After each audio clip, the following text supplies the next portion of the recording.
देखते हैं आज का पहला प्रश्न। शिव मूर्ति निबंध के अनुसार धातु की मूर्ति का क्या अर्थ है? शिव मूर्ति निबंध के अनुसार धातु की मूर्ति का क्या अर्थ है? ऑप्शन ए है ईश्वर आत्मिक रोगों का नाशक है। ऑप्शन बी है हमारा स्वामी शील अर्थात दयामय है। ऑप्शन सी है उसकी सेवा हम सब कर सकते हैं। ऑप्शन डी है हमारा ईश्वरीय संबंध अमूल्य है। बताइए शिव मूर्ति निबंध के अनुसार धातु की मूर्ति का क्या अर्थ है? राइट आंसर क्या होगा?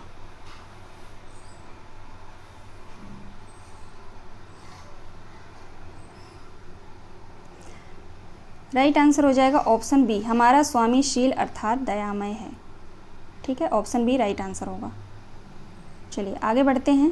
अगला प्रश्न है जितनी देर पूजा पाठ करते हैं, जितनी देर माला सरकाते हैं, उतनी देर कमाने खाने पढ़ने गुनने में ध्यान दे तो भला है। यह कथन किस निबंध से है? उत्तरा फाल्गुनी के आसपास, कविता क्या है, शिव मूर्ति, मेरे राम का मुकुट भीग रहा है।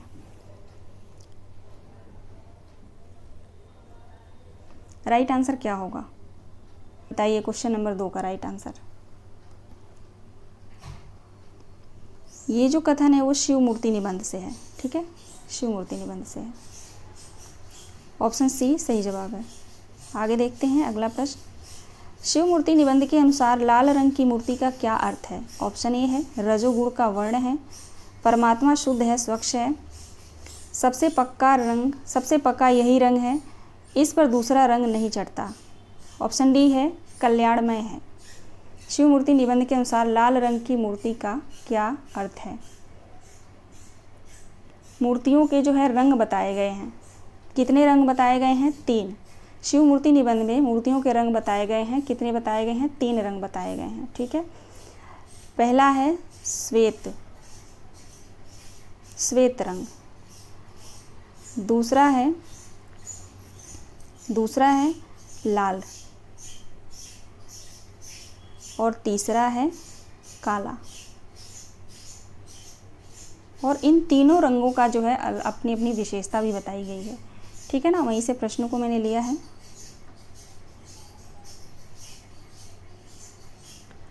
इसका राइट आंसर हो जाएगा ऑप्शन ए रजोगुण का वर्ण है। ठीक है ना, ऑप्शन ए सही जवाब होगा। अगला प्रश्न है अजगर करे न चाकरी, पंछी करे न काम, दास मल्लुका कही गए, सबके दाता राम। सबके दाता होगा यहाँ पे, सबके दाता राम। ठीक है, उपर्युक्त दोहे का उल्लेख किस निबंध में है? मल्लुकदास का जो है यह दोहा है, किस निबंध में इसका उल्लेख है ये पूछा जा रहा है। Question number 4। भारतवर्ष उन्नत कैसे हो सकती है? दिल्ली दरबार दर्पण, उत्तरा फाल्गुनी के आसपास, मेरे राम का मुकुट भीग रहा है। राइट आंसर हो जाएगा भारतवर्ष उन्नत कैसे हो सकती है। ठीक है, आगे देखते हैं अगला प्रश्न। भारतवर्ष उन्नत कैसे हो सकती है निबंध में बलिया के कलेक्टर रावण को किसके समान बताया गया है?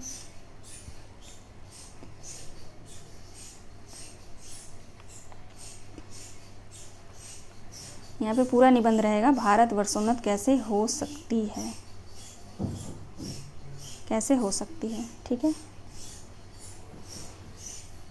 बलिया के कलेक्टर रावण को किसके समान बताया गया है? टोडरमल, अबुल फजल, अकबर या शाहजहां? अकबर के समान बताया गया है। ठीक है ना, शाहजहां तो होगा नहीं। और जो कलेक्टर के जो सिपाही होते हैं उनको जो है टोडरमल और अबुल फजल के समान बताया गया है। ये भी आप लोग ध्यान रखिएगा। Question number 6। शिव मूर्ति निबंध के अनुसार शिव मूर्ति मेरे राम का मुकुट भीग रहा है में अगणित नाम है। एक मिनट रुक जाइए, तो क्वेश्चन कुछ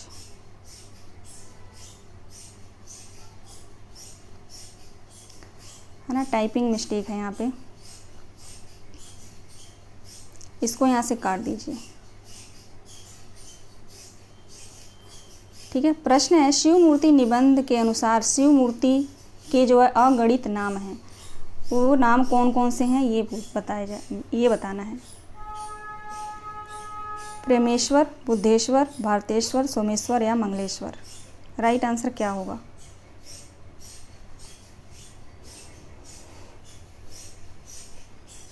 राइट आंसर क्या होगा? Question number 6। यहाँ पे टाइपिंग में यहाँ पे थोड़ा सा मिस्टेक था, ठीक है ना। प्रश्न आप लोग समझ रहे हैं ना। शिव मूर्ति निबंध के अनुसार शिव मूर्ति के अगणित नाम है, वो नाम कौन कौन से हैं ये बताना है। यहाँ पे राइट आंसर हो जाएगा प्रेमेश्वर, भरतेश्वर और मंगलेश्वर। ACE राइट आंसर होगा ऑप्शन 1। क्वेश्चन नंबर 7 देखेंगे। मेरे राम का मुकुट भीग रहा है निबंध में कुल कितने निबंध संकलित हैं? मेरे राम का मुकुट भीग रहा है निबंध में कुल कितने निबंध संकलित हैं? 17 निबंध संकलित हैं। अगला प्रश्न है, शिव मूर्ति निबंध के अनुसार किसने कहा है वह निहायत सच है कि जैसे कई अंधों के आगे हाथी आवे और कोई उसका नाम बता दे तो सब उसे टटोलेंगे। मलूकदास, महात्मा कबीर, रैदास या महात्मा गांधी। शिव मूर्ति निबंध के अनुसार किसने कहा है वह निहायत सच है कि जैसे कोई अंधों के आगे हाथी आवे और कोई उसका नाम बता दे तो सब उसे टटोलेंगे। ये किसने कहा है?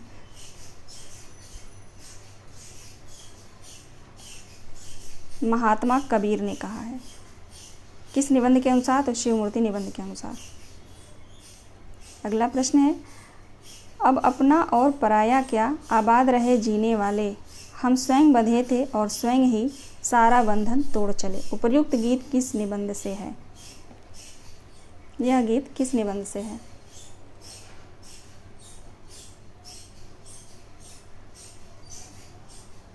राइट आंसर होगा ऑप्शन ए, उठ जाग मुसाफिर। उठ जाग मुसाफिर में जो है गीत दिए गए हैं, एक बार आप लोग पढ़ लीजिएगा, दृष्टि के बुक में भी है, ठीक है।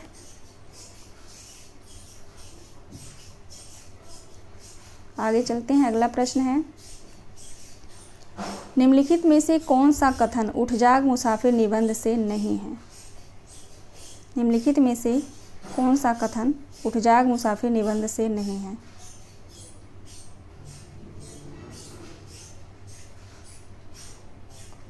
ऑप्शन ए देखते हैं। प्रश्न सुनकर मास्टर साहब अर्थात जगदीश बाबू का चिर परिचित मुक्तहास और आधा उत्तर तो प्रश्नकर्ताओं को जैसे ऐसे में मिल गया कि यह कोई प्रश्न है। ऑप्शन बी है, तब ऐसा लगा जैसे दिनकर की कविता पंक्तियाँ आकर खड़ी हो मास्टर साहब के पक्ष में गवाही दे रही हैं। ऑप्शन सी है, कितना क्रूर, कठोर और दुर्मम है समय के हाथों इस प्रकार झटक दिया जाना। ऑप्शन डी है, जीवन यात्रा से थका प्रत्येक यात्री विश्राम चाहता है, उसे माता की परम पावन गोद का आश्रय चाहिए। ऑप्शन ई है, एक ग्रीक दार्शनिक की उक्ति है कि एक ही नदी में हम दोबारा हाथ नहीं डाल सकते क्योंकि नदी की धार क्षण प्रतिक्षण और होती जा रही है। सभी कथन जो है बहुत ही महत्वपूर्ण हैं, आप लोग इन कथनों को ज़रूर ध्यान रखेंगे। उठ जाग मुसाफिर निबंध से जो है कौन सा कथन नहीं है?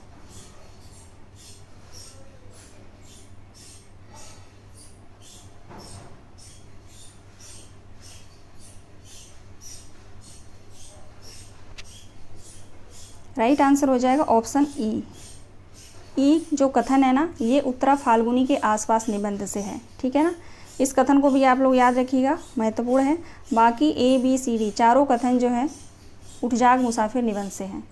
नहीं पूछा गया है तो राइट आंसर हमारा ऑप्शन ई हो जाएगा।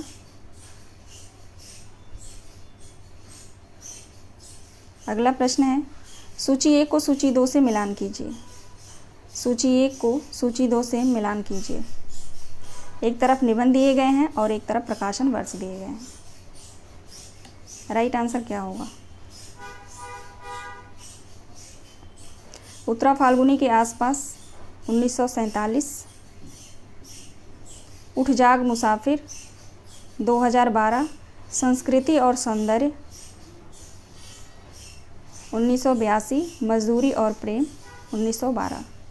राइट आंसर 3 4 2 1 है ना, 3 4 2 1 राइट आंसर हो जाएगा, ऑप्शन बी।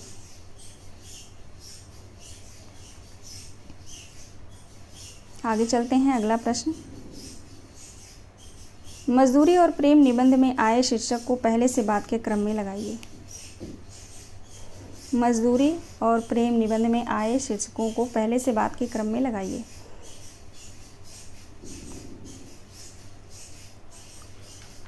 राइट आंसर क्या होगा?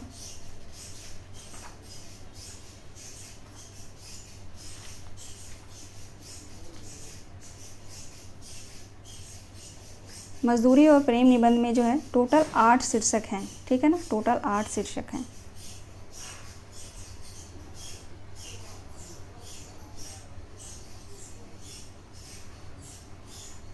राइट आंसर यहाँ पे दूसरा हो जाएगा। पहले आएगा हल चलाने वाले का जीवन, ठीक है, पहले आएगा हल चलाने वाले का जीवन, उसके बाद आएगा गरेड़िए का जीवन, उसके बाद आएगा प्रेम मजदूरी, फिर मजदूरी और कला, उसके बाद सबसे लास्ट में ई आएगा मजदूरी और फकीरी, ठीक है। ये हमारा क्रम है CBDAE। पूरे 8 शीर्षकों का नाम आप लोग याद रखिएगा। हल चलाने वाले का जीवन, गरेड़िए का जीवन, मजदूर की मजदूरी, प्रेम मजदूरी, मजदूरी और कला, मजदूरी और फकीरी, ठीक है। और लास्ट में 2 लंबे लंबे हैं, लास्ट के 2 जो है ना, 6वां और 7वां और 8वां। समाज का पालन करने वाली दूध की धारा और पश्चिमी सभ्यता का एक नया आदर्श। ये लंबे लंबे हैं, तो इसको अगर याद नहीं हो पा रहा तो ये आप लोग ध्यान रखिएगा कि लास्ट के जो 2 हैं, 7 और 8 शीर्षक, वो लॉन्ग हैं, ठीक है ना। ऐसे याद रखेंगे तो भी आप लोग, अगर आता है लंबे में से कोई एक उसमें से लास्ट का देता है तो आप लोग पकड़ लेंगे, ठीक है ना। चलिए आगे बढ़ते हैं। अगला प्रश्न है, उत्तरा फाल्गुनी के आसपास निबंध से संबंधित कथनों पर विचार कीजिए। उत्तरा फाल्गुनी के आसपास निबंध से संबंधित कथनों पर विचार कीजिए। Question number 13। ऑप्शन ए है, यह निबंध विषाद योग निबंध संग्रह में संकलित है, इसका प्रकाशन वर्ष 1974 है, बिल्कुल सही है। ऑप्शन बी है, निबंध की भाषा में तत्सम शब्दों के साथ साथ अंग्रेजी शब्दों का भी प्रयोग हुआ है उत्तरा फाल्गुनी के आसपास निबंध में, ठीक है ना। इस निबंध में तत्सम शब्दों के साथ साथ अंग्रेजी शब्दों का भी प्रयोग हुआ है, ठीक है। ऑप्शन सी देखेंगे, इस निबंध में कुबेर नाथ जी ने मनुष्य जीवन में ऋतुओं, नक्षत्रों में समानता दिखाने का प्रयास किया है। राइट आंसर ABC ही होगा, ABC, ऑप्शन पहला, ठीक है। अब डी देख लेते हैं क्यों गलत है। यह एक ललित निबंध नहीं है, नहीं सॉरी, यहाँ पे नहीं लिखा है ना, तो यह एक ललित निबंध है, ठीक है, तो इसलिए यहाँ नहीं लिखा है तो इसलिए गलत हो जाएगा। ऑप्शन ई देखेंगे क्यों गलत है। इस निबंध के अनुसार वर्षा ऋतु का अंतिम नक्षत्र मघा है, मघा नहीं उत्तरा फाल्गुनी है, ठीक है, सावन मनभावन है इसका अंतिम नक्षत्र, ठीक है। यहाँ पे मघा लिखा हुआ है तो ये गलत हो जाएगा। Right answer ABC। आगे बढ़ते हैं, अगला प्रश्न है, आज जोखिम वह उठा रहा है जो नदी की वर्तमान धारा के प्रतिकूल धारा के हुक्म को अस्वीकारते हुए कह रहा है, मूल्य भी क्या तोड़ने की चीज़ है, जो तोड़ोगे वह बदला जा सकता है, तोड़ा नहीं जा सकता। यह कथन किस निबंध से है? यह जो संवाद है, कथन है, किस निबंध से है? उत्तरा फाल्गुनी के आसपास, उठ जाग मुसाफिर, संस्कृति और सौंदर्य, मजदूरी और प्रेम।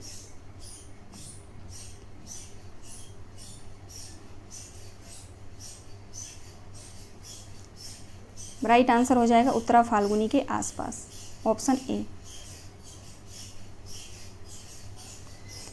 अगला प्रश्न है, निम्नलिखित में से कौन सा निबंध दूसरी परंपरा की खोज निबंध संग्रह में संकलित नहीं है? निम्नलिखित में से कौन सा निबंध दूसरी परंपरा की खोज निबंध संग्रह में संकलित नहीं है। दूसरी परंपरा की खोज, त्वं खलु कृति, संस्कृति और सौंदर्य, अस्वीकार का साहस, अशोक का फूल। क्वेश्चन नंबर 15 का राइट आंसर क्या होगा?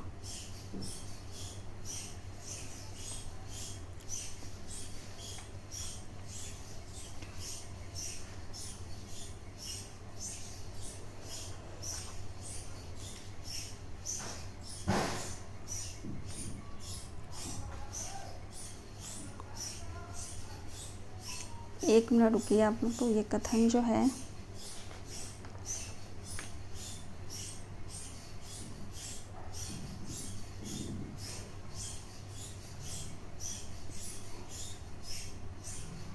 ठीक है, चलिए बताइए क्वेश्चन नंबर 15 का राइट आंसर क्या होगा? इसका सही जवाब होगा अशोक का फूल। ठीक है, दूसरी परंपरा की खोज निबंध संग्रह में जो है अशोक का फूल संकलित नहीं है। अगला प्रश्न है, जब वह यानी लेखक की पत्नी आटे की छलनी से छनती है तब मुझे उसके छलनी के नीचे एक अद्भुत ज्योति सी लौ नज़र आती है। उपरोक्त पंक्ति मजदूरी और प्रेम निबंध में किस शीर्षक से है? यह पंक्ति जो है मजदूरी और प्रेम निबंध के किस शीर्षक से है? मजदूर की मजदूरी, प्रेम मजदूरी, मजदूरी और कला या गडेरिये का जीवन। क्वेश्चन नंबर 16,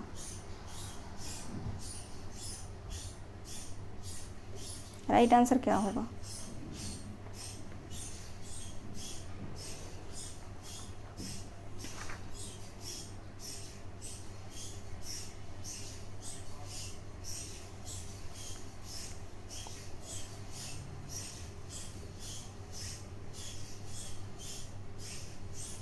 राइट आंसर हो जाएगा प्रेम मजदूरी। ऑप्शन बी सही जवाब है। अगला प्रश्न देखते हैं, जो खुदा को देखना हो तो मैं देखता हूँ तुमको जो खुदा को देखना हो। उपरोक्त गीत मजदूरी और प्रेम निबंध से किस शीर्षक से है? यह गीत जो है किस शीर्षक से है?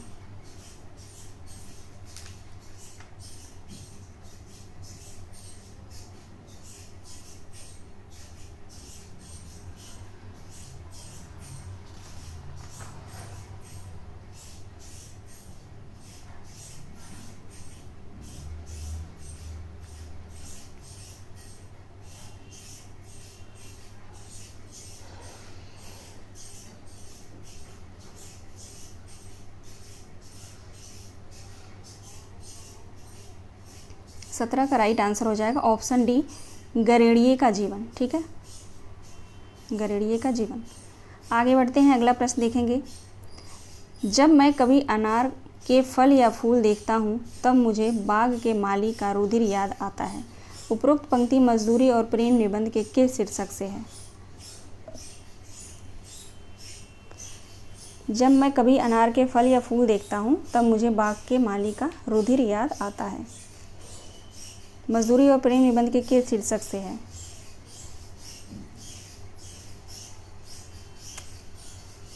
सबसे पहला शीर्षक कौन सा है? हल चलाने वाले का जीवन। ठीक है, राइट आंसर ऑप्शन सी हो जाएगा।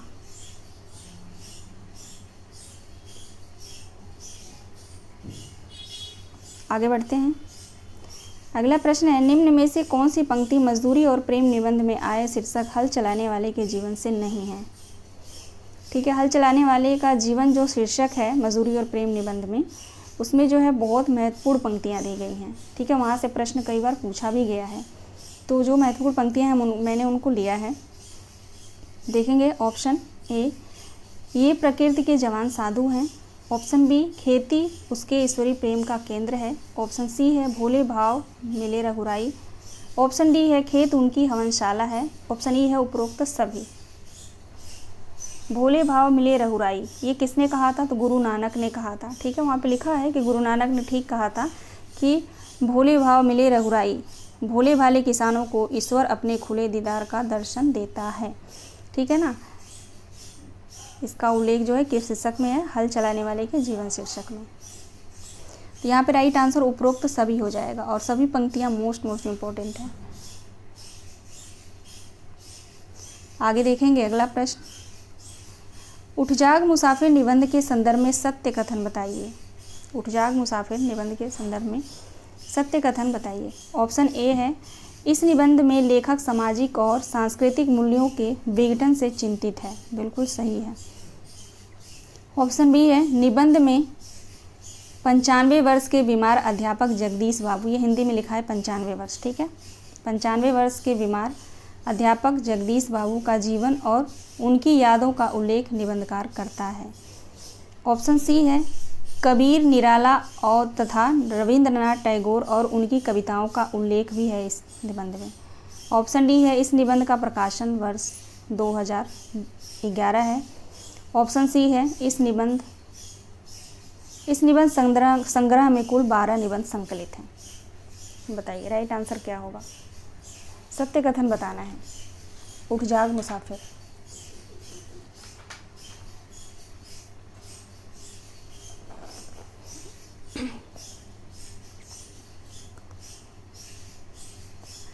इस निबंध संग्रह में जो है कुल कितने निबंध संकलित हैं, तो 10 निबंध संकलित हैं, ठीक है। तो ई ऑप्शन वैसे ही कट जाएगा। और प्रकाशन वर्ष 2011 नहीं 2012 है, ठीक है। तो डी ऑप्शन भी कट जाएगा। Right answer A B C होगा। पहला ऑप्शन बिल्कुल सही है।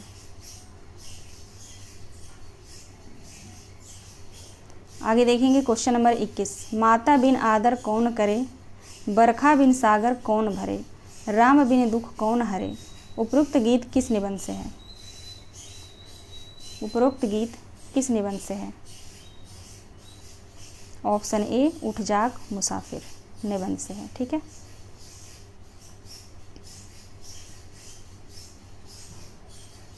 अगला प्रश्न है, भारत को महामानव सागर कहने वाले रविंद्रनाथ ठाकुर एक अरसे से यह बतलाते आ रहे थे कि जिसे हम हिंदू राजनीति कहते हैं वह अनेक आर्य और आर्यतर उत्पादनों का मिश्रण है। यह कथन किस निबंध से है। Question number 22। राइट आंसर हो जाएगा ऑप्शन सी, संस्कृति और सौंदर्य निबंध से है। अगला प्रश्न है, संस्कृति और सौंदर्य निबंध में कुल कितने निबंध संकलित हैं। संस्कृति और सौंदर्य निबंध में कुल कितने निबंध संकलित हैं। प्रकाशन वर्ष है इसका 1982। किसका निबंध है, नामवर सिंह का। कुल कितने निबंध इसमें हैं, 8 निबंध। ऑप्शन सी राइट आंसर हो जाएगा।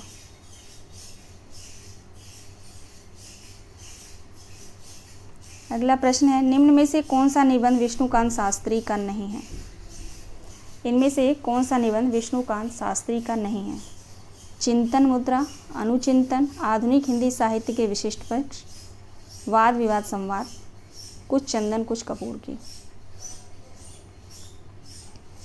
राइट आंसर क्या होगा।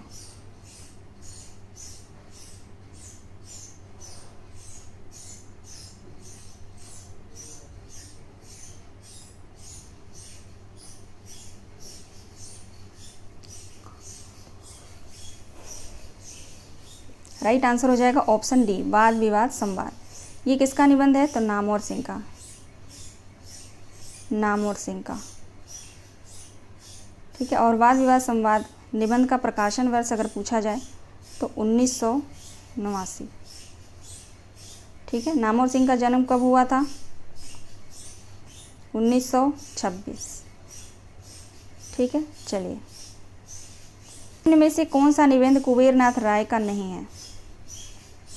कुछ महत्वपूर्ण निबंधकार हैं, उनके निबंधों को आप लोग याद रखिएगा, प्रश्न वहाँ से ज़रूर आता है, ठीक है। इस बार निम्न में से कौन सा निबंध कुबेरनाथ राय का नहीं है।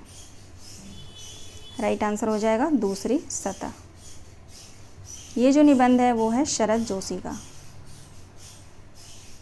शरद जोशी,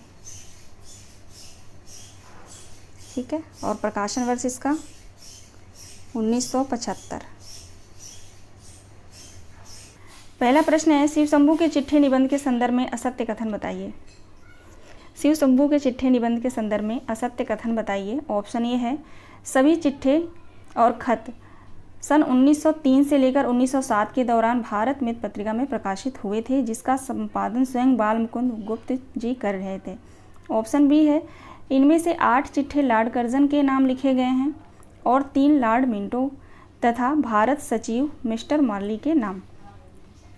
ऑप्शन सी है खतों में एक खत गुप्त जी ने शाइस्ता खां के नाम से फूलर साहब को तथा एक सर सैयद अहमद के नाम से अलीगढ़ कॉलेज के छात्रों को लिखा है।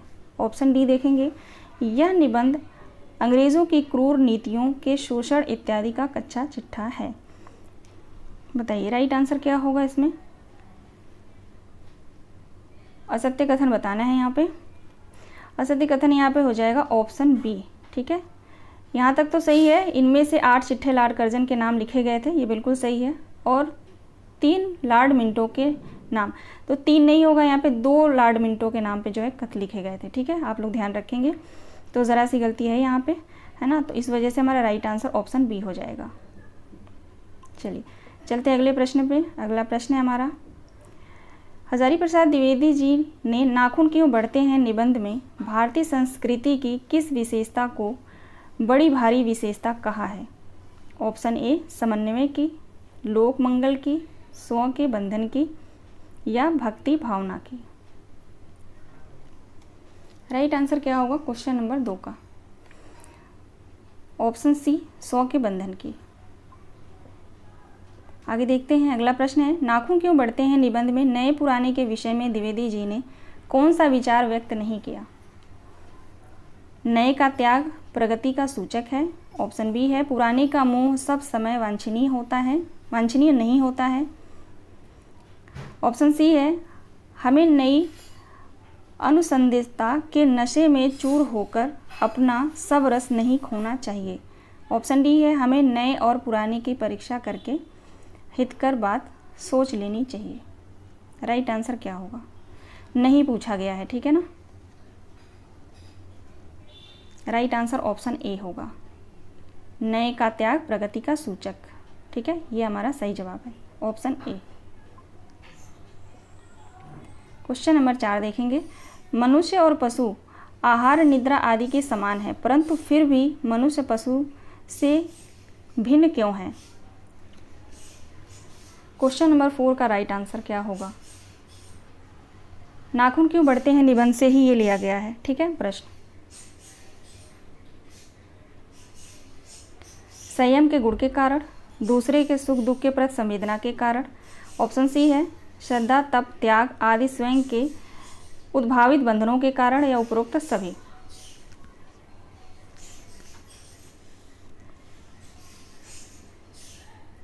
राइट आंसर क्या होगा, ऑप्शन डी उपरोक्त सभी। राइट आंसर हो जाएगा उपरोक्त सभी। ठीक है, अगला प्रश्न है, कमबख्त नाखून बढ़ते हैं तो बढ़े, मनुष्य उन्हें बढ़ने नहीं देगा। पंक्ति लेखक के किस चिंतन की संकेतक है, किस चिंतक का जो है चिंतन का संकेतक है। राइट आंसर क्या होगा क्वेश्चन नंबर 5 का। ऑप्शन सी सही जवाब होगा, मनुष्य के मानवीय गुण वरीयता को दृष्टि पर हावी नहीं होने देंगे। ये हमारा राइट आंसर होगा, ऑप्शन सी।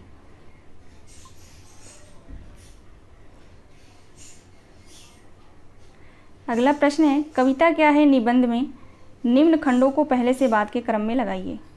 कविता क्या है निबंध में जो खंड हैं उन खंडों से जो प्रश्न को लिया है क्रम में लगाना है इसको। ठीक है,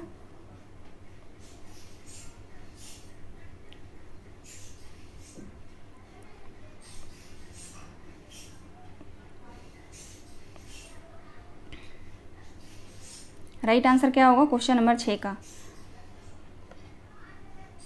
तीसरा सही जवाब होगा। ठीक है, सबसे पहले आएगा सी सभ्यता के आवरण और कविता, उसके बाद आएगा ई सौंदर्य,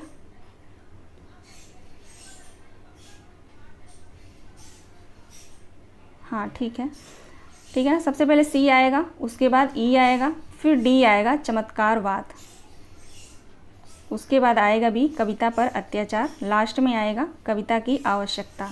ठीक है, सबसे लास्ट का ये जो है खंड है कविता की आवश्यकता। तो राइट आंसर हमारा ऑप्शन तीसरा हो जाएगा। याद रखिएगा आप लोग, कविता क्या है, निबंध में जो खंड दिए गए हैं 13 खंड हैं, ठीक है। बुक में 13 खंड दिए गए हैं और दृष्टि की बुक में आप देखेंगे तो 14 खंड हैं, 14 खंड हैं, ठीक है। दृष्टि की बुक में 14 दिए गए हैं, लेकिन बुक में अगर देखा जाए तो 13 खंड हैं, ठीक है। राइट आंसर ऑप्शन तीसरा होगा। क्वेश्चन नंबर 7 देखेंगे। आज से हजारों वर्ष पहले गौड़ देश के और दक्षिणार्थ लोग किस प्रकार के नाखून पसंद करते थे? नाखून क्यों बढ़ते हैं निबंध से प्रश्न अभी चल रहा है, ठीक है। ये वाला प्रश्न जो है नाखून क्यों बढ़ते हैं निबंध से है। Question number 7। आज से हजारों वर्ष पहले गौड़ देश के और दक्षिणार्थ के लोग जो है किस प्रकार का नाखून पसंद करते थे?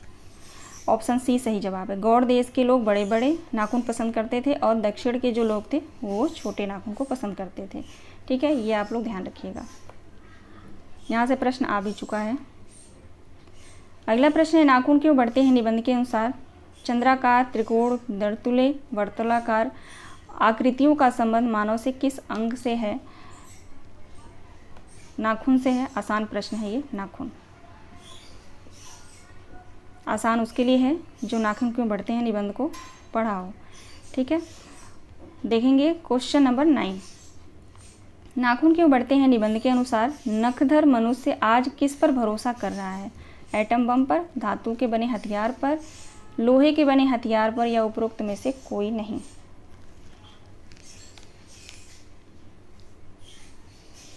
एटम बम पर, ऑप्शन ए। अगला प्रश्न है, नाखून क्यों बढ़ते हैं निबंध के अनुसार? नाखून का इतिहास किस पुस्तक में मिलता है? जहाँ से प्रश्न बन सकते हैं वहाँ से मैंने प्रश्नों को लिया है, ठीक है। मोस्ट इंपॉर्टेंट प्रश्न है ये सभी। ज़रूरी नहीं है कि वन लाइनर करके देगा, लेकिन अगर कथन में दिया तो ये पॉइंट करके देगा, जैसे ABC करके देता है ना, मिलान करने के लिए भी आता है, सत्य सत्य आता है, ऐसे प्रश्न आते हैं। आप लोगों को भली भांति बहुत अच्छे से पता है। तो उस तरह के प्रश्न बनाना जो है अभी उतना टाइम नहीं मिला मुझे, तो इसको वन लाइनर में मैंने लिया है। तो इस प्रश्नों को आप लोग ध्यान रखेंगे। ऑप्शन डी हो जाएगा कामसूत्र, ठीक है। कामसूत्र होगा यहाँ पे। Question number 11। द्विवेदी जी ने अंग्रेजी के इंडिपेंडेंस शब्द का हिंदी अर्थ क्या समाधान बताया है? स्वाधीनता, स्वतंत्रता, अनधीनता या अनधिकार? राइट आंसर क्या होगा क्वेश्चन नंबर 11 का?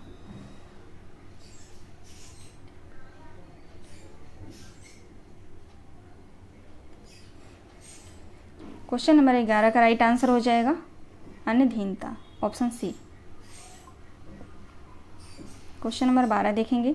निम्नलिखित में से विद्यानिवास मिश्र के विषय में असत्य कथन है? ऑप्शन ए है, विद्यानिवास मिश्र स्वयं को भ्रमरानंद नाम से संबोधित करते थे। ऑप्शन बी है, वे आचार्य हजारी प्रसाद द्विवेदी की ललित निबंध लेखन परंपरा के निबंधकार हैं। ऑप्शन सी है, विद्यानिवास मिश्र मनोनीत सांसद भी रहे हैं। ऑप्शन डी है, विद्यानिवास मिश्र को उनके कविता संग्रह मैंने सील पहुंचाई पर ज्ञानपीठ पुरस्कार से सम्मानित किया गया था। राइट आंसर क्या होगा?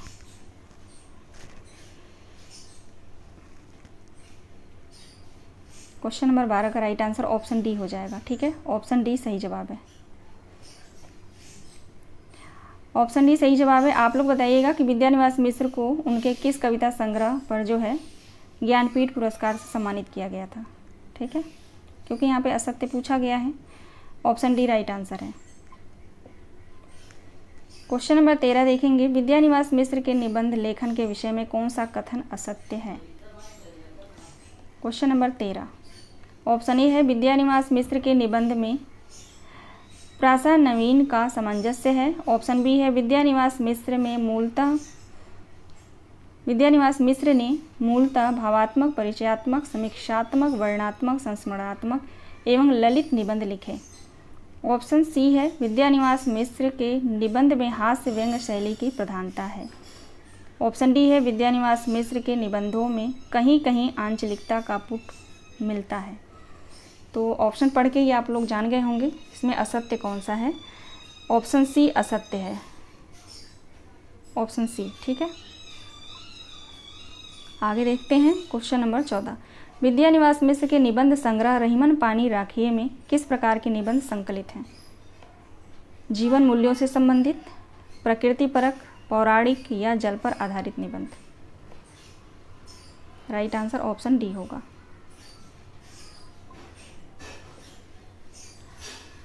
Question number 15। मेरे राम का मुकुट भीग रहा है निबंध की विषय वस्तु का मूल आधार क्या है? लोकगीत, लोक कथा, लोक काव्य, लोक श्रुति। मोस्ट इंपॉर्टेंट प्रश्न है, बताइए। मेरे राम का मुकुट भीग रहा है इम्पोर्टेंट जो है निबंध है, ठीक है। टोटल 11 निबंध है। 11 निबंध में से आप लोग ध्यान रखिएगा कविता क्या है, मोस्ट इंपॉर्टेंट है, यहाँ से प्रश्न पूछा जाता है। और इस बार लंबे लंबे प्रश्न आएंगे, बहुत बड़े बड़े प्रश्न आएंगे, ये आप लोग ध्यान रखेंगे। उसके बाद जो है मेरे राम का मुकुट भीग रहा है, दिल्ली दरबार दर्पण, भारत वर्षोन्नत कैसे हो सकती है, ठीक है। ये 4-5 निबंध से जो है प्रश्न हमेशा पूछे जाते हैं। और शिव मूर्ति से भी प्रश्न आते हैं। और मुझे लग रहा है पिछली बार निबंध से प्रश्न नहीं आया था, तो इस बार जरूर पूछेगा। क्वेश्चन नंबर 15 का राइट आंसर ऑप्शन ए हो जाएगा, लोकगीत। और इसके पहले जो मैंने क्वेश्चन कराए हैं ना, उनमें जो जिस भी निबंध में जो गीत पूछे गए हैं उन गीतों से प्रश्नों को लिया है। तो अगर आप लोग पहले वाली क्लास नहीं देखे हैं इसका पहला पार्ट, तो ज़रूर देख लीजिएगा। नई क्लास मिली है तो मुझे टेलीग्राम पे आप लोग मैसेज कर दीजिएगा, चाहे इसी वीडियो के कमेंट बॉक्स में कमेंट कर दीजिएगा, तो मैं उसका लिंक आप लोगों को सेंड कर दूँगी टेलीग्राम चैनल पर, ठीक है। चलिए, राइट आंसर इसका क्या होगा? Option A. क्वेश्चन नंबर 16 देखेंगे। मेरे राम का मुकुट भीग रहा है निबंध के विषय में निम्नलिखित में से कौन सा कथन असत्य है? क्वेश्चन नंबर 16 ऑप्शन ए है, प्रियजन अथवा संतान के घर से दूर होने पर चित्त में उत्पन्न आशंका जनित उद्विग्नता की अभिव्यक्ति। तो ये तो बिल्कुल सही है। ऑप्शन बी देखेंगे, कौशल्या की पीड़ा के माध्यम से अयोध्या वासियों की वेदना की अभिव्यक्ति। ये गलत है, ठीक है। ऑप्शन सी देखेंगे, लेखक ने संदेश दिया है कि उद्यता, उत्कृष्टता, श्रेष्ठ जीवन मूल्य, ऐश्वर्य संघर्ष के ताप को सहकर ही उत्कर्ष को प्राप्त होते हैं। ये भी पॉइंट बिल्कुल सही है। ऑप्शन डी देखेंगे, लेखक ने एक निजी घटना के माध्यम से निबंध की अंतर्वस्तु का गठन किया है। ये भी बिल्कुल सही है। तो यहाँ पे जो है असत्य कथन पूछा गया है, तो असत्य हमारा बी हो जाएगा। बाकी सभी पॉइंट बिल्कुल सही है। यहाँ पे क्यों गलत है? यहाँ पे दिया है कौशल्या की पीड़ा के माध्यम से अयोध्या वासियों की वेदना की अभिव्यक्ति। सिर्फ अयोध्या वासियों की नहीं, पूरे विश्व की वेदना की अभिव्यक्ति को दर्शाया गया है, ठीक है ना, लेखक के माध्यम से, ठीक है। तो ऑप्शन बी यहाँ पे हमारा सही हो जाएगा। अगर यहाँ पे विश्व लिखा होता तो ये भी पॉइंट बिल्कुल सही होता। क्वेश्चन नंबर 17 देखेंगे। मेरे राम का मुकुट भीग रहा है निबंध में प्रयुक्त प्रतीक नहीं है। सीता का सिंदूर, राम का चरण पादुका, कमरबंद, राम का मुकुट। बताइए। क्वेश्चन नंबर 17 का राइट आंसर यहाँ पे हो जाएगा ऑप्शन बी, चरण, राम की चरण पादुका। ये प्रतीक नहीं है, राम के मुकुट भीग रहा है निबंध में। बाकी सीता का सिंदूर है, कमरबंद है, और राम का एक ये सीता के सिंदूर का भी इन्होंने विशेषता पूरा वहाँ पे डिटेल दिया हुआ है। निबंध आप लोग पढ़े होंगे तो, ठीक है ना। तो नहीं पढ़े हैं तो मैंने शॉर्ट निबंध जैसे बहुत शॉर्ट में मैंने बना रखा है महत्वपूर्ण तथ्यों को, और पूरा PDF मैंने बना के भेजा भी है, टेलीग्राम पे है। आप लोग को नहीं पता है, जो भी नए विद्यार्थी हैं अगर मेरे चैनल को देख रहे हैं नहीं पता है तो टेलीग्राम ज्वाइन कर लीजिएगा, वहाँ से PDF ले लीजिए और एक सरसरी नज़र से आप लोग रिवाइज़ कर लीजिए, ठीक है। राइट आंसर ऑप्शन बी हो जाएगा। Question number 18। मेरे राम का मुकुट भीग रहा है निबंध में लेखक ने भरत को राम से भी अधिक निर्वासित क्यों कहा है? ऑप्शन ए, भरत ने स्वयं को राम का प्रतिनिधि मानकर राज्य संचालन किया। नहीं। ऑप्शन बी है, भरत ने स्वेच्छा से राजकीय भोग विलासों से दूर रहकर अद्भुत भातृभक्ति, कर्तव्यपरायणता एवं संघर्षशील प्रवृत्ति का परिचय दिया। तो ये तो पॉइंट लग रहा है सही है ना। ऑप्शन सी देखेंगे, ऑप्शन सी देखेंगे, वन में वनवासी की तरह रहना कष्टदायक है, किंतु उसमें भी अधिक किंतु उससे भी अधिक कष्टदायक है शिक्षा से राशि भोग विलास के बीच वनवासी की तरह रहना। ये पॉइंट भी गलत ही है, ठीक है। ऑप्शन डी देखेंगे, भरत ने अयोध्या से बाहर नंदीग्राम को अपने शासन संचालन का केंद्र बनाया। ये भी गलत है, तो ऑप्शन बी यहाँ पे राइट आंसर है। क्वेश्चन को ध्यान से पढ़िए। क्वेश्चन है, मेरे राम का मुकुट भीग रहा है निबंध में लेखक ने भरत को राम से अधिक निर्वासित क्यों कहा है। ठीक है, तो इस पॉइंट को पढ़िए, पढ़ते ही पता चल जाएगा कि क्यों कहा है। क्वेश्चन नंबर 19 देखेंगे, कविता क्या है निबंध के संबंध में सत्य कथन बताइए। कविता क्या है निबंध के संदर्भ में सत्य कथन बताइए। यह निबंध विचारात्मक निबंध है। ऑप्शन बी है, सर्वप्रथम यह निबंध 1909 ईस्वी में सरस्वती पत्रिका में प्रकाशित हुआ था। ऑप्शन सी है, यह निबंध चिंतामणि भाग 1 में 10वें क्रम पर है। ऑप्शन डी है, यह निबंध चिंतामणि भाग 1 निबंध संग्रह में संकलित है। निबंध में कुल 15 खंड हैं। राइट आंसर क्या होगा क्वेश्चन नंबर 19 का।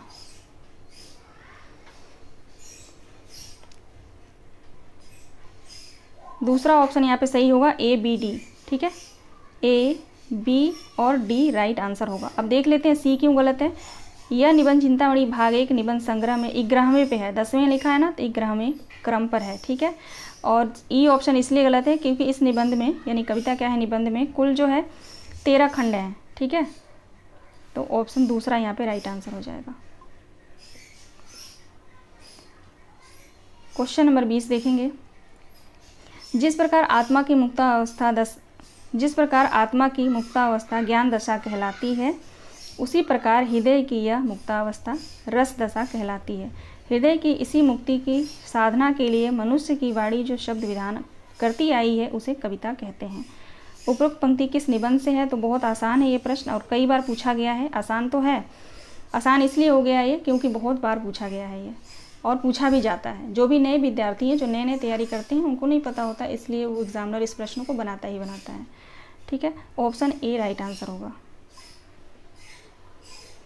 अगला प्रश्न है, कविता क्या है निबंध के अनुसार मनुष्य के हृदय को संकुचित मंडल के ऊपर उठाकर, थोड़ा सा नीचे चला गया है, उठाकर लोक सामान्य भाव भूमि पर कौन ले जाता है। क्वेश्चन नंबर 21, इसका राइट आंसर हो जाएगा कविता। कविता सही जवाब है। ठीक है ना, थोड़ा सा क्वेश्चन आगे पीछे हो गया है। क्वेश्चन नंबर 22 देखेंगे, कविता क्या है निबंध के अनुसार अनुभूति योग के सभ्यता से, अच्छा ठीक है, देखेंगे क्वेश्चन नंबर 22, कविता क्या है निबंध के अनुसार अनुभूति योग के सभ्यता से आत्मा को मुक्तावस्था प्राप्त होती है, या मनोविकारों का परिष्कार होता है, या हृदय अनेक भावात्मक होता है, जगत में नाना गतियाँ संचरित होती हैं, या मनुष्य की वाणी शब्द विधान करती है। राइट आंसर क्या होगा। तो यहाँ पे जो है कविता क्या है निबंध के अनुसार अनुभूति योग के अभ्यास से मनोविकारों का परिष्कार होता है। ठीक है, राइट आंसर ऑप्शन दूसरा। चलिए आगे बढ़ते हैं। कविता क्या है निबंध के अनुसार कुछ भावों के विषय अमूर्त होने लगे हैं, ऐसे भावों को बौद्ध दर्शन में क्या कहा जाता है। अमूर्त रूप, रूप पराग, रूप राग, मूर्त रूप। क्वेश्चन नंबर 23,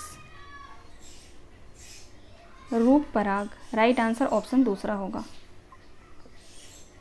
अगला प्रश्न है, कविता क्या है निबंध के अनुसार कविता की आयु बढ़ती है अलंकार से, मूर्त विधान से, अर्थग्रहण से, या नाद सौंदर्य से।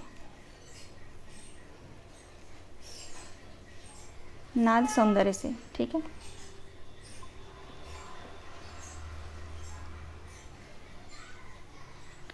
अगला प्रश्न है, निम्नलिखित में से कौन से निबंध चिंतामणि भाग 1 निबंध संग्रह में संकलित हैं। इनमें से कौन कौन ऐसे निबंध हैं जो चिंतामणि भाग 1 निबंध संग्रह में संकलित हैं, ये बताना है। क्वेश्चन नंबर 25, काव्य में लोक मंगल की साधना अवस्था, तुलसी का भक्ति मार्ग और मानस की धर्म भूमि। ऑप्शन तीसरा राइट आंसर हो जाएगा, ए सी ई। क्वेश्चन नंबर 26, काव्य के लिए अनेक स्थलों पर हमें भावों के के मूल और आदिम रूप जाना होगा, जो मूर्त और गोचर होंगे। जब तक भावों से सीधा और पुराना लगाव रखने वाले मूर्त और गोचर रूप न मिलेंगे, तब तक काव्य का वास्तविक ढांचा खड़ा न हो सकेगा। ये पहला पॉइंट है, ठीक है। इसमें दो कथनों को मैंने लिया है एक ही में, ठीक है। आगे देखेंगे, काव्य में अर्थ ग्रहण मात्र से काम नहीं चलता, बिंब ग्रहण अपेक्षित होता है। यह बिंब ग्रहण निर्दिष्ट गोचर और मूर्त विषय का ही हो सकता है, ठीक है। इसमें इस प्रश्न में दो कथन हैं, ठीक है, लेकिन एक ही खंड से है। उपरोक्त पंक्ति कविता क्या है निबंध के किस खंड से लिया गया है? इसका राइट आंसर हो जाएगा ऑप्शन ए, सभ्यता के आवरण और कविता। पहला खंड है ये, ठीक है, सभ्यता के आवरण और कविता, ठीक है ना। तो ऑप्शन ए राइट आंसर हो जाएगा। दोनों कथन जो है सभ्यता के आवरण और कविता से लिया गया है। क्वेश्चन नंबर 27 है, कविता क्या है निबंध के अनुसार कवि कर्म कठिन क्यों होता जाएगा? कविता क्या है निबंध के अनुसार जो है कवि ऐसा क्यों मानते हैं कि कर्म कठिन होता जाएगा? सभ्यता में वृद्धि के कारण, या मनुष्य की अज्ञानता के कारण, या प्रतिस्पर्धा के कारण, जनसंख्या वृद्धि के कारण? जनसंख्या वृद्धि तो बिल्कुल नहीं होगा। सभ्यता में वृद्धि के कारण। कविता क्या है निबंध के अनुसार संसार में अधिकतर कविता किस क्षेत्र में हुई है? राइट आंसर क्या होगा क्वेश्चन नंबर 28 का? नर क्षेत्र के भीतर। क्वेश्चन नंबर 29 देखेंगे, कविता क्या है निबंध के अनुसार संस्कृत में कौन से ग्रंथ में मनुष्यतर ब्राह्मण प्रकृति की जो प्रधानता मिलती है वह किसी और काव्य में नहीं मिलती है? मेघदूत, कुमार संभवम, रघुवंशम, उत्तर रामचरितम।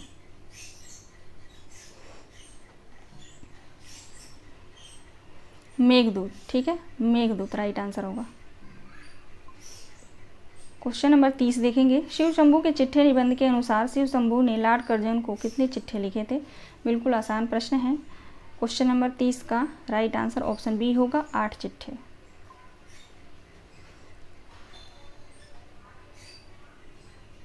अगला प्रश्न है, शिव शंभू के चिट्ठे निबंध में निम्न में से कौन से चिट्ठे लॉर्ड कर्जन को लिखे गए थे? इनमें से कौन से चिट्ठे हैं जो लॉर्ड कर्जन को लिखे गए थे? श्रीमान का स्वागत, आशा का अंत और आशीर्वाद। ए बी सी, एक मिनट,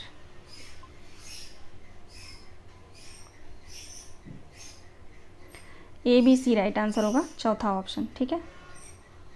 श्रीमान का स्वागत, आशा का अंत, आशीर्वाद।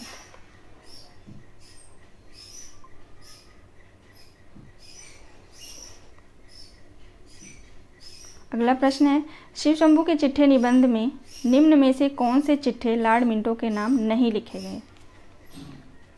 Question number 32।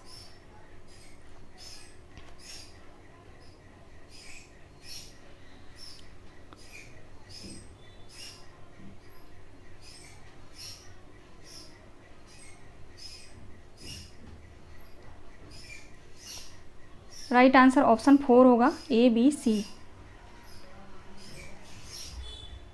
इसमें थोड़ा सा मुझे कन्फ्यूजन हो रहा है, मेरे ख्याल से ए बी ई होना चाहिए। पीछे मत फेंकिए, आशा का अंत और वायसराय का कर्तव्य। लॉर्ड मिंटो के नाम नहीं लिखे गए, ठीक है। थोड़ा सा इसमें कन्फ्यूजन है, आप लोग कमेंट करके बताइएगा, चाहे कल की क्लास में मैं बता दूंगी, ठीक है ना।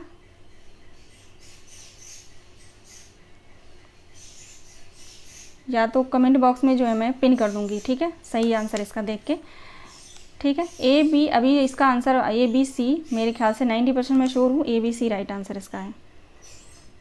चलिए क्वेश्चन नंबर 33 देखेंगे, शिव शंभू के चिट्ठे निबंध के अनुसार किसकी मूर्ति भारतवासियों के हृदय में बनी हुई है?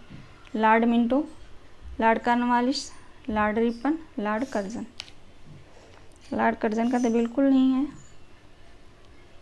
क्वेश्चन नंबर 33 का हो जाएगा लॉर्ड रिपन।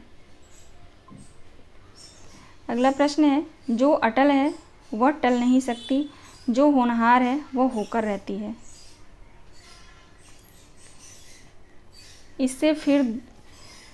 इसी से फिर 2 वर्ष के लिए भारत के वायसराय और गवर्नर जनरल होकर लॉर्ड कर्जन आते हैं। उपरोक्त पंक्ति से शिव शंभू के चिट्ठे निबंध के कौन से शीर्षक का आरंभ होता है? श्रीमान का स्वागत। क्वेश्चन नंबर 35 है, जिस पद पर आप आरूढ़ हुए वह आपका मौरसी नहीं, नदी पांव संयोग की भांति है। आगे भी कुछ आशा नहीं कि इस बार छोड़ने के बाद आपका इससे कुछ संबंध रहे, किंतु जितने दिन आपके हाथ में शक्ति है उतने दिन कुछ करने की शक्ति भी है। उपरोक्त पंक्ति शिव शंभू के चिट्ठे निबंध किस शीर्षक से है? यह पंक्ति जो है किस खंड से है, किस शीर्षक से है? तो बनाम लॉर्ड कर्जन। बनाम लॉर्ड कर्जन। 1 मिनट रुक जाइए। बनाम लॉर्ड कर्जन, कितना भी शीर्षक याद करो लेकिन थोड़ा सा मिस हो ही जाता है।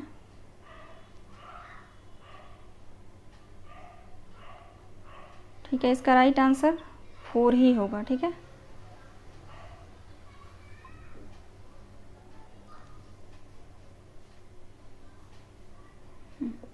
चलिए ठीक है।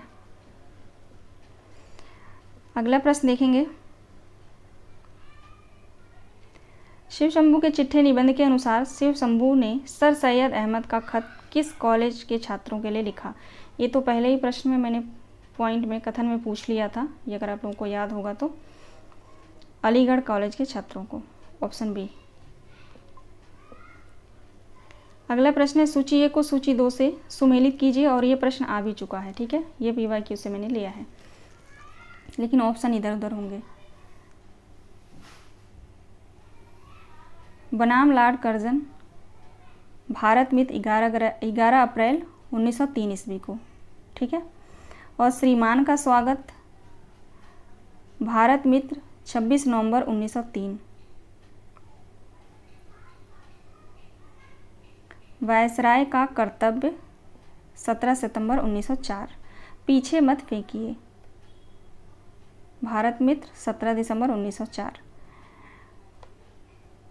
और आशा का अंत हो जाएगा यहाँ पे 25 फरवरी 1905। ठीक है,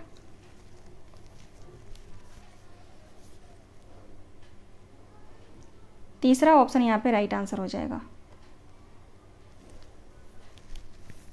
तीसरा। ठीक है ना, 1 मिनट आप लोग रुकेंगे, एक क्वेश्चन पे मुझे कन्फ्यूजन बार बार हो रहा है।